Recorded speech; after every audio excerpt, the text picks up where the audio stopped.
I wrote like my wish list and dream book and like that. I always kept a journal of things that I want to pass to my son, call it the dad pad, and just things, just ideas and stuff. And I was like, I wrote a book.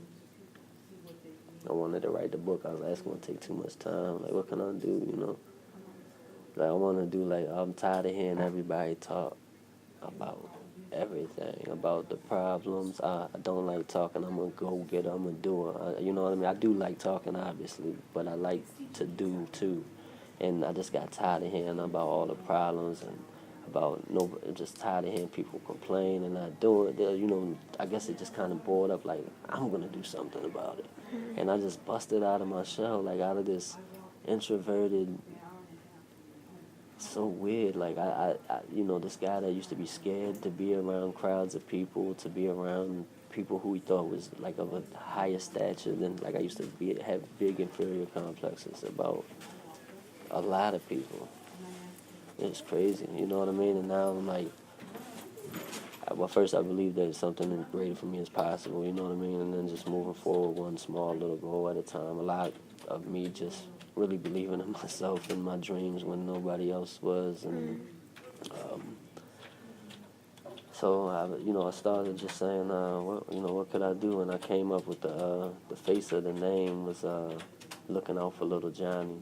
And it was kind of like a play on words as a dub that it's like an American name, like look out for little Johnny. And a friend of mine, he got incarcerated back in 2007 for a drug offense, and his son, he got 10 years, and we were all looking out for his son, the whole time he was gone. I was gone, so other people were looking out for him, but we all just looked out for little Johnny. His name is Johnny, little Johnny, so it was like the name of the face of the organization. I was just thinking about really, I started out just wanting to clean up the neighborhood. So we started out in my van, me and my mom and my son and some kids and some people that were getting high, paid them $10 around the way to just let's clean up this neighborhood, man. We started cleaning up Hawthorne, called it Hawthorne Helping Hands. It wasn't even looking out for little Johnny yet. It was Hawthorne Helping Hands. And I was just like, I want to clean up the neighborhood that I messed up so bad. I've been doing crazy stuff. Like, it's time for me to grow up and show up and clean up. And I just was like, I don't want to be a politician, but I was out there like a politician or a preacher, really just showing everybody that I am who I say I am, and like I'm not scared to be a good guy. Like, this is okay, and I want more of my friends to come with me, basically. And idealistic as it sounds, that's kind of like how, I just wanted to do good for all the bad that I've done. I guess I kind of want atonement in some weird way, whatever. But I've just been I started and then it turned out that I was like, all right, well, I need an office because I got too much stuff at the house. Like, I'm spending all this money again on copies, prints. I was like, I need an office. Just making sure we're still going. Yep. I built the office. One office turned into, I'm getting donations. We want to do Christmas drives for a shelter, so I kicked the door down and got 2 offices. Now, I didn't realize that I didn't need 2 offices to have a nonprofit organization starting up, and I've been somehow, by the grace of God and people around me, really holding it together for the whole year, and so far a little more than a year now, so thank God for that. But anyway, I didn't know that I was going to start a nonprofit organization. I just knew that I wanted to solve some problems, basically, and I got into it with the experience of being little Johnny himself and being the adult or adult-like person that was going through reentry issues. So I have those as PhDs and, doctorates. So I got that down pat. I can talk about that. So I'm like, well, it's hard to get a job. I hear about that all the time for ex-offenders, which is sometimes true. I said I'll just try to get a job with making Baltimore County pay me for, making an even playing ground for people that are dealing with reentry issues. And I set out like, they're going to hear me, and I still had that 5-on-5 gut burning, like, y'all are going to hear me loud and clear somehow.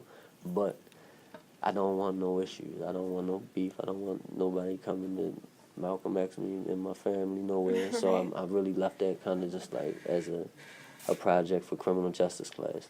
And I said, how can I help out? Screw all that holding on to old resentment. How can I really get active and take part in doing something productive and get past all those views of me being an ex-felon, this guy, this bad guy, and all this stuff, because that's killing me and it's killing a lot of my folks out here because they feel like they can't, they won't, they shouldn't, and all that is false.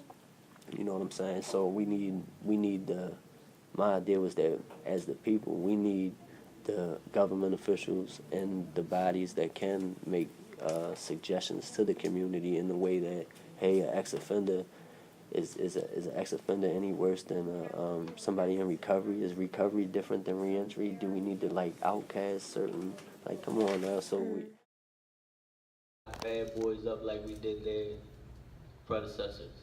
So I suggest, as we have a certified peer recovery specialist, which is amazing. Thank you for everybody who's involved with that and everything that recovery is already involved in what we have in play. I suggest that we have like a mentor, the same way that we have a certified peer recovery specialist in recovery for reentry. And I suggest that we take the Leadership Academy as just one pilot program into the jails and into the institutions where when we train these guys that come out, because we can't, recovery is recovery, that's after effects. So when we got a lot of people that are coming out of jails, myself included. I have over 11 years in the institutions.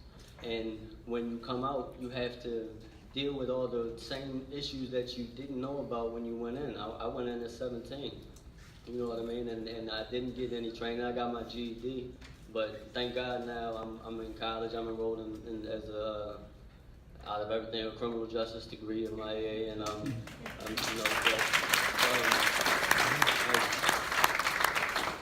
I just suggest that for recovery we have something. Once you come out of, if you come out of the system as trained individual for a mentor, I'm not going to be much longer, trained as a mentor, and you come to parole and probation, save the $50 parole and probation fee that somebody can't pay just getting out of jail, make them do 50 hours of community service, right? Save the state some money. I say we better allocate our resources towards when you do come home, and even if you can take that certification to get more training to help in the community, or take that certification to say this upon an employer. I was trained, and before I even applied for this position, sir or ma'am, I also helped a youth or 2 or 3 become an employable candidate in our state, help our GDP, and become employed before I even ask for a position. So it'll be a moral character to take the stigma out of reentry like we did for recovery.